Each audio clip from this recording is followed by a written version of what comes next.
IT जय श्री राम में आपका स्वागत है। कैसे आप सभी? आज हम लेकर आए हैं 2024 में रिलीज हुई तेलुगु फिल्म मर्सी किलिंग की स्टोरी। दोस्तों, फिल्म की शुरुआत में श्वेता नाम की बच्ची प्रोटेस्ट कर रही होती है।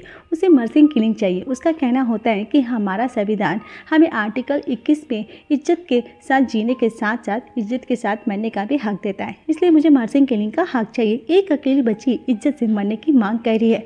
ये खबर तुरंत ही सुर्खियां बटोर लेती हैं। सारे न्यूज़ चैनल इस चीज़ को कवर कर रहे होते हैं। वो अपने व्यूअर्स को बताते हैं कि मर्सी किलिंग का आखिरी मतलब क्या होता है।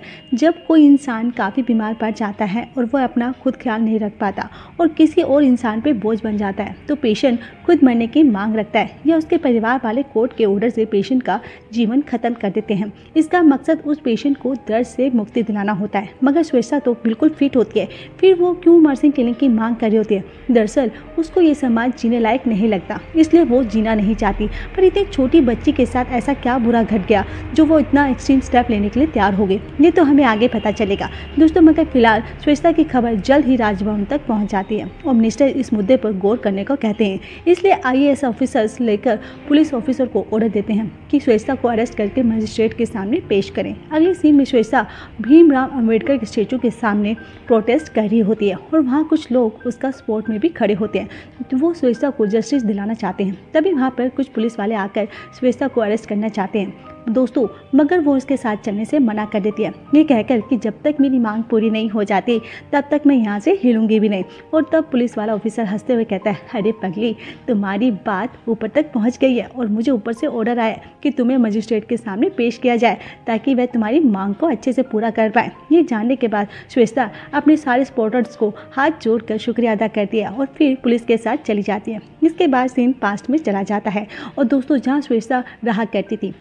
वहाँ पर एक दिन दान पेटी से बहुत सारे पैसे चोरी हो गए थे। इसलिए पुलिस इंस्पेक्टर आकर वहाँ पर रहने वाली काम करने वाले सभी को कहते हैं कि जिसने भी ये चोरी की है वो खुद ही कन्फेस कर लो, वरना जब हमें पता चलेगा तो बहुत बुरा होगा। पहले तो दोस्तों वॉचमैन की ओर देखते हैं और फिर वो तो मना कर देते हैं। फिर वो ऑफिस में रहने वाली एक लड़की की ओर देखते हैं और कहते हैं कि तुम लोग तो अनाथ हो और तुम्हें चोरी जैसी आदत लगना तो बहुत आम बात है।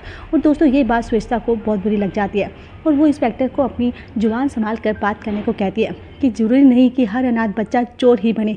जब तक हमें चोर के बारे में पता नहीं चल जाता, आपको किसी को वर्बल अब्यूज़ करने का कोई हक नहीं है। तभी दोस्तों वहाँ पर ऑफिस के मालिक ताली बजाते हुए आते हैं। दरअसल उन्हें श्वेता की बात बहुत ही बढ़िया लगी होती है और वो ऑफिस के मैनेजर से कहते हैं कि आज तक तो इस ऑफिस में कोई चोरी की घटना घटी नहीं है, कोई हमारे पर यहाँ पर आदमी को नई एंट्री ली है क्या? तब वो जवाब देता है कि हाँ, हमारे दोनों वॉचमैन जो हैं वो न्यू हैं। इंस्पेक्टर सभी से माफ़ी मांगते हुए दोनों वॉचमैन को पुलिस स्टेशन लेकर जाता है। वहाँ बहुत अच्छे से पूछताछ कर पाता है। उनके ऑफिस के मालिक वहाँ श्वेता से पूछते हैं, बेटा तुम्हारी पढ़ाई कैसे चल रही है? वो कहती है अच्छी, और वो थोड़े पैसे देकर वहाँ से चले जाते हैं। और उसके बाद अगले सीन में हम ऑफिस में क्लास चल रही होती है। जल्द ही इंडिपेंडेंस डे आने वाला होता है, इसलिए बहुत सारे बच्चे कल्चरल प्रोग्राम में हिस्सा ले रहे थे। कोई डांस तो कोई सिंगिंग तो कोई कुछ कर रहा होता है। और हमारी श्वेता ह्यूमन रिलेशन के ऊपर एक स्पीच देने वाली थी और ये बात सुनकर श्वेता के क्लास टीचर उसका मजाक उड़ाते हैं कि क्या तुम्हारे माँ बाप का तो कुछ पता नहीं, उम्मीद तो और पैदा करके तुम्हें छोड़ दिया और तुम्हें ह्यूमन रिलेशन के ऊपर स्पीच देनी है? बताओ, ह्यूमन रिलेशन कोई बाजार में बिकने वाली चीज़ नहीं है जिसके बारे में सबको पता होगा, इसे महसूस किया जाता है। और तुम तो ठहरी अनाथ, तुम्हें कहाँ से पता होगा इसके बारे में? क्लास टीचर की बातों से श्वेता बहुत ज़्यादा हर्ट हो जाती है, उसकी आंखों में आंसू भी आ जाते हैं। मगर फिर इसका क्लास टीचर के दोस्तों कोई असर नहीं पड़ता। अब अगले सीन में एक और अमीर कपल अपने इकलौते बेटे का बर्थडे सेलिब्रेट करने ऑफिस में आते हैं दोस्तों। पर ऑफिस को सबको वहाँ पर बुलाया जाता है और वहाँ पर लड़का सभी के सामने केक कट करता है। उसके पेरेंट्स उसको बहुत प्यार से देख रहे होते हैं। ये देखकर श्वेता को बहुत बुरा लगता है और वो वहाँ से जाने लग जाती है। मगर मैनेजर उसे उस बच्चे को बर्थडे सेलिब्रेशन कहते हैं कि विश कर दो। और उसके बाद जवाब में श्वेता कहती नहीं, मैं उसे बर्थडे विश बिल्कुल भी नहीं करूंगी। ये तो हमें जले पे नमक छिड़कने आते हैं, ये आते हैं यहाँ बर्थडे सेलिब्रेट करके दिखाते हैं कि देखो हम अपने बच्चों से कितना प्यार करते हैं। पर इनके दिल में एक बार भी ये ख्याल नहीं आता कि ये सब कुछ देखकर हमें हमारे पेरेंट्स की कमी महसूस होती होगी, बहुत बुरा फील होता होगा। इससे हमें ऐसा नहीं है कि सिर्फ बर्थडे पे ही हमें ऐसा महसूस होता है, बल्कि साल भर लोग कुछ ना कुछ सेलिब्रेट करने के लिए ऑफिस में आते रहते हैं और हमें महसूस करवाया जाता है कि हम उनके जैसे नहीं हैं। और साथ ही साथ वो पैसे, चॉकलेट और बहुत सारी आइसक्रीम देकर ऐसे महान बनते हैं जैसे उन्होंने पता नहीं हमारी लाइफ को कितना इम्प्रूव कर दिया हो, क्या कर दिया हमारी लाइफ में। जैसे वो इतने भी नहीं रुकते, बल्कि ये सब करते हुए फ़ोटोज़ और सेल्फीज लेकर सोशल मीडिया पर पोस्ट करके हमें भिखारी जैसा फील करवाते हैं। श्वेता की बातें सुनकर दोस्तों सभी उसका दर्द महसूस करने लग जाते हैं। रात में सोते अचानक उठकर बैठ जाती है। तभी उसकी सहेली पूछती है कि क्या हुआ तुम्हें। वो कहते कि दुनिया में कितने सारे लोग हैं ना जिनके माँ बाप नहीं होते, फिर भगवान ने हमारे साथ ऐसा ही क्यों किया यार, अब बनाया तो। फिर उसके बाद कहते हैं जिस भगवान ने हमें दुख दिया वही हमें एक दिन खुशियाँ भी देगा, सो जो इस मत अब सो जाओ। और वो श्वेता अगले दिन गवर्नमेंट हॉस्पिटल जाती है और अपना बर्थ सर्टिफिकेट दिखाते हुए कहती है कि मेरा जन्म इसी हॉस्पिटल में हुआ था, क्या आप बता सकते हो कि मेरे पेरेंट्स कौन हैं। मगर सर्टिफिकेट पे सिर्फ जन्म की तारीख और साल लिखा होता है। दोस्तों जिसको देखकर डॉक्टर तो भड़क जाता है और कहता है कि अच्छा हुआ तुमने अपने हाथों की लकीरें दिखाकर ये नहीं पूछा कि तुम्हारे माँ बाप दिखते कैसे हैं, और वैसे भी पुराने रिकॉर्ड्स को तो गोडाउन में फेंक दिया जाता है, कहाँ से पता चलेगा। दोस्तों श्वेता तो हाथ जोड़कर विनती करती रहती है कि प्लीज़ सर मुझे मेरे माँ बाप के बारे में बता दीजिए प्लीज़। और तब वो गुस्से में बर्थ सर्टिफिकेट को मचर कर फेंक देते हुए कहता है कि निकल जाओ यहाँ से, पता नहीं कहाँ से चले आते हैं। तभी दोस्तों वहाँ का वॉचमैन श्वेता को यहाँ काम करने वाली पुरानी नर्स देवमा से जाकर बात करने को कहता है, शायद वो कोई मदद कर पाए। इसलिए श्वेता उनके पास जाती है। वो तो सर्टिफिकेट देख कर पहचान जाती है कि अरे ये तो मैंने लिखा था। फिर वो उससे बताते कि एक रात भारी बरसात में तुम्हारी मॉम अकेले एक रिक्शा से डिलीवरी करवाने आई थी, उनके साथ कोई और नहीं था।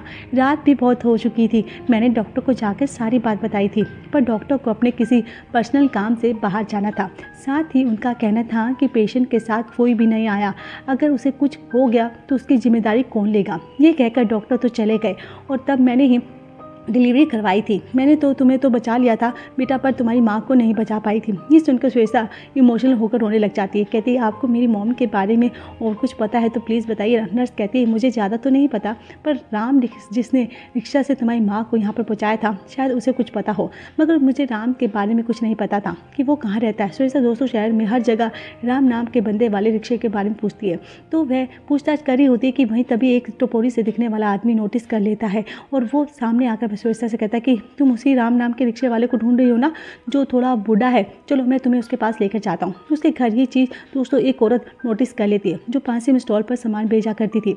वो जो आदमी को पुलिस के थंब देकर भगा देती है क्योंकि उसके इंटेंशंस बिल्कुल भी सही नहीं थे। फिर वो खुद श्वेता को राम के घर के बाहर छोड़कर आती है क्योंकि उस औरत का पास्ट में राम के साथ अफेयर था। इसलिए जब राम को पता चला कि श्वेता को उस लेडी ने यहाँ पर भेजा है तो वो बड़ा खुश हो जाता है कि मेरी गर्लफ्रेंड ने तुम्हें यहाँ भेजा है। तभी दोस्तों राम की बीवी उसको सुनाती है कि अरे एक पैर कब्र में है और फिर भी इस आदमी को देखो, टर्की कहीं भी। श्वेता सारी चीज़ें सुनी से राम को समझाती है कि यहाँ पर मैं अपनी माँ के बारे में जानने के लिए आई हूँ। फिर वो नर्स की बताई हुई सारी स्टोरी राम को सुनाती है। अब दिमाग पर थोड़ा और जोर डालने पर राम को याद आ जाता है कि हाँ उस रात भारती नाम की औरत सड़क पर जख्मी हालत में पड़ी हुई थी, तब मैं उसकी मदद करने के लिए गया था। जिस दौरान मुझे पता चला कि भारती कांगड़ा नाम की जगह की रहने वाली थी। वो उस वक्त लेबर पेन में थी और उसे उस समय अपने बच्चे की जान की बहुत चिंता हो रही थी, इसलिए मैं उसको पास के सरकारी हॉस्पिटल में लेकर गया था। पर उसके बाद क्या हुआ मुझे नहीं पता। तब श्वेता बताती कि आपको पता है वो मेरी ही माँ थी, मुझे जन्म देने के बाद उनकी मौत हो गई थी। उसके बाद श्वेता वापस उस लेडी के पास जाती है जिसने उसे राम के घर तक पहुँचाया था। वो उसे भी सारी स्टोरी सुनाती है और कहती है कि मेरी मॉम ने मुझे दुनिया में लाने के लिए बहुत दर्द सहा था, इसलिए मुझे ये जानना है कि उनकी ज़िंदगी में क्या क्या हुआ था। वो इस तरह आधी रात को बीच सड़क पर क्या कर रही थी, प्रेग्नेंट होने के बाद भी उनके साथ उस रात कोई आया क्यों नहीं था। हालांकि दोस्तों वो लेडी श्वेता को पास्ट की बातें भूलकर आगे बढ़ने के लिए कहती है, मगर श्वेता नहीं मानती। वो चल पड़ती है अपनी माँ के गांव, जहाँ महेश नाम का आदमी पंचायत इलेक्शन के लिए माइक से प्रचार कर रहा होता है। वो पासे की दुकान पर कुछ खाने पीने के लिए रुकता है। वहीं श्वेता आती है और भारती के बारे में पूछती है। उसका नाम सुनकर गांव वाला बड़े ही डिस्कस्टिंग फील करते हुए कहते हैं, अरे लड़की तुमने किसका नाम ले लिया, भारती का परिवार तो गाँव के बाहर रहता है। इनकी बातें दोस्तों महेश भी सुन लेता है तो श्वेता को साइड में जाकर कहता है कि तुम भारती के बारे में पूछ रही हो ना, मैं बताता हूँ तुम्हें। इसके बाद दोस्तों सीन पास्ट में शिफ्ट होता है। महेश भारती को पसंद करता था, पर भारती तो पढ़ लिखकर डिस्ट्रिक्ट एडमिनिस्ट्रेशन ऑफिसर बनना चाहती थी। मगर महेश एक अच्छा लड़का था, वो भारती के पेरेंट्स के काम में बहुत मदद करता था, इसलिए सबको पता था कि महेश भारती से ही शादी करेगा। महेश के एफर्ट्स देखकर भारती की भी धीरे धीरे उसको पसंद करने लगी थी। दोनों साथ में बड़ा अच्छा टाइम बिताते थे। फिर एक दिन ये होता है कि भारती लापता हो जाती है और शाम होने के बाद वो घर आती ही नहीं है, तो काफ़ी जख्मी होती है। जिसके बाद उसके पेरेंट्स और महेश बड़े परेशान हो जाते हैं कि क्या हुआ, पर भारती के साथ क्या हुआ दोस्तों वो किसी को नहीं बताती। कुछ दिनों के बाद जब महेश मछली पकड़ने के लिए समुद्र में जा रहा होता है तो अचानक भारती के फादर आते हैं और कहते हैं कि इस बार थोड़ा जल्दी आना बेटा, मैं तुम्हारी शादी भारती से करवाना चाह रहा हूँ। महेश की खुशी का ठिकाना नहीं रहता।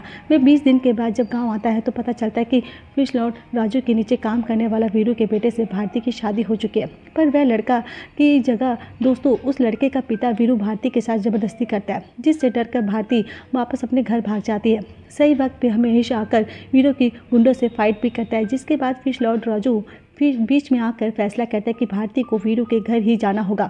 मगर उन्हें नहीं पता होता कि भारती तो खुद को बचाने के लिए घर छोड़कर भाग चुकी है। और उसके कुछ दिनों के बाद न्यूज़ में आता है कि भारती को पुलिस ने रेड लाइट एरिया में पकड़ा है और वो खुद अपने मुंह से कह रही होती है कि मैं पैसों के लिए अपने जिस्म को बेचती हूँ, जिससे सारे गाँव वालों को भारती के इस गाँव से होने पर शर्मिंदगी होती है। राजू जो खुद को इस गाँव का भगवान समझता था, वो किसी भी हाल में अपने गाँव को भारती को लेकर आने को कहता है। यहाँ लाने के बाद तो सारे गाँव वाले उसे ईंट पत्थर से मारते हैं, यहाँ तक कि वो तो उसको जिंदा जलाकर मारने की कोशिश भी करते हैं। और तब भारतीयों के माँ बाप जो बीच में आकर उसे किसी तरह बचाते हैं। इसके बाद भारती दोबारा कभी गांव लौट कर नहीं आई।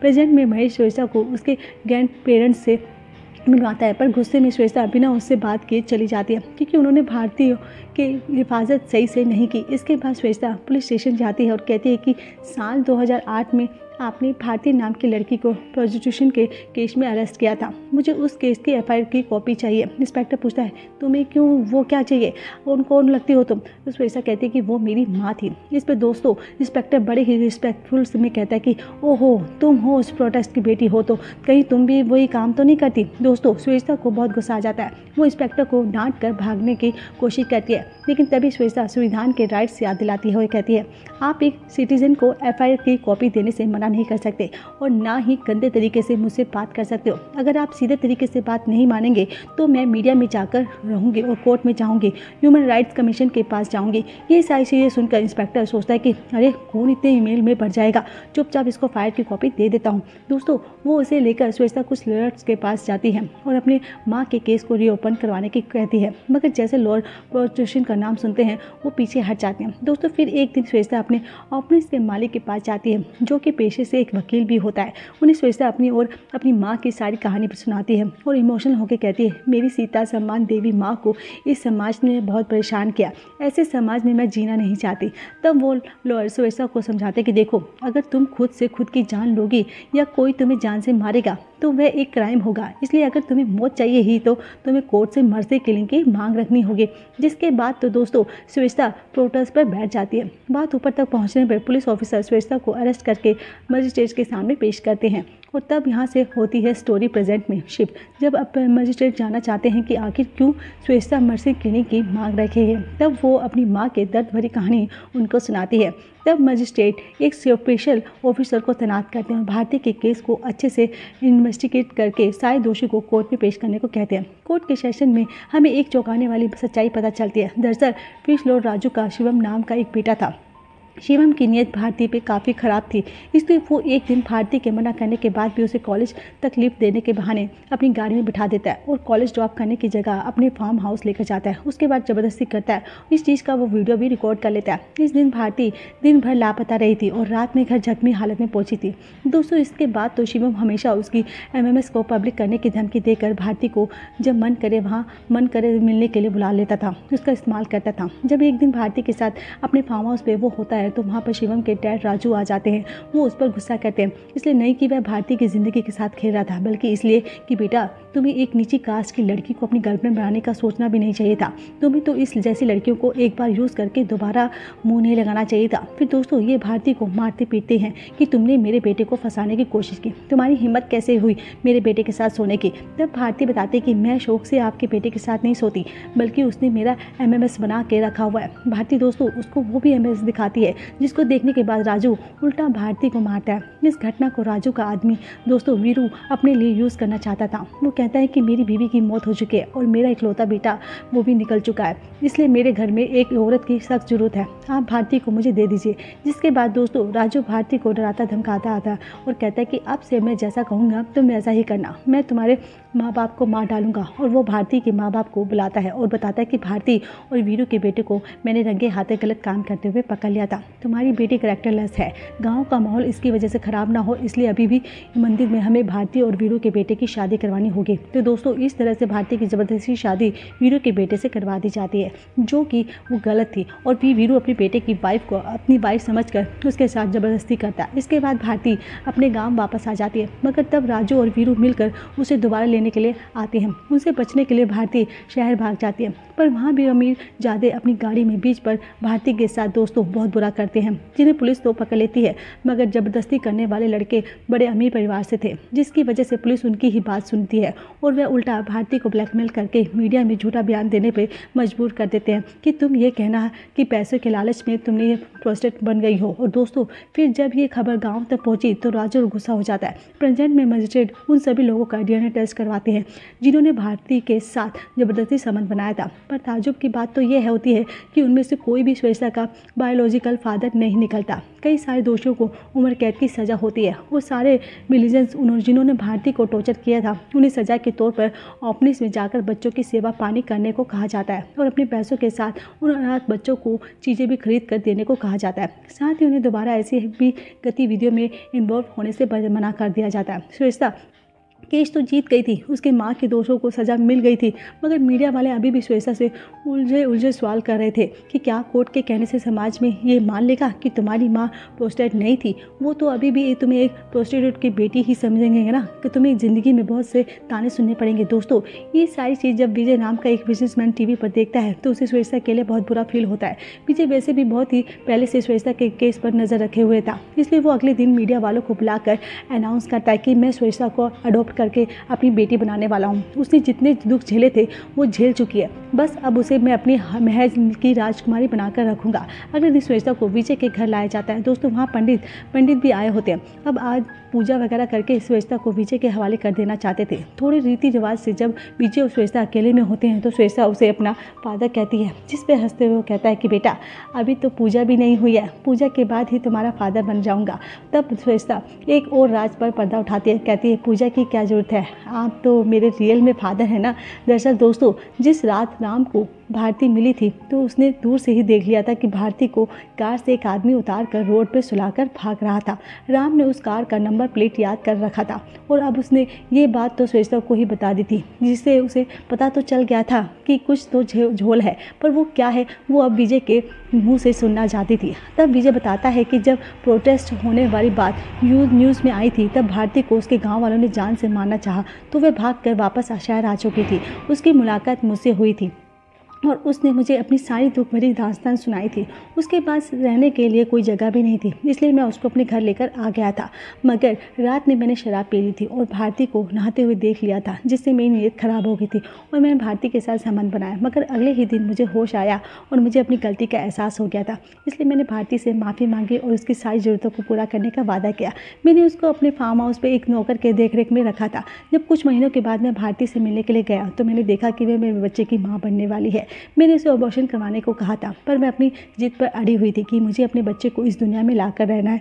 जब मेरी लाख समझाने के बाद भी वो नहीं मानी तो मैंने गुस्से में उसको धक्का दे दिया, जिससे उसके चोट आ गई थी। तब मैं और डर गया था। इसके बाद मैंने अपने नौकर से कहकर भारती को कहीं छोड़ कर आने को कहा था और उसको रोड पर छोड़कर आ गया था। दोस्तों इसके बाद की स्टोरी आपको पता है। अब श्वेता बताते हैं कि आपने अपनी गलती की सज़ा मेरी माँ को दी। अगर आप उस रात उन्हें घर से नहीं निकालते और उन्हें अच्छी मेडिकल फैसिलिटी दिलवाते तो आज वो जिंदा होती। मैं आपका यह भांडा फोड़ दूंगी। दोस्तों विजय को अपनी इज्जत जान से प्यारी होती है, इसलिए वो तुरंत ही गन निकाल कर श्वेता को शूट करने वाला होता है। तभी श्वेता टीवी ऑन कर देती है और विजय के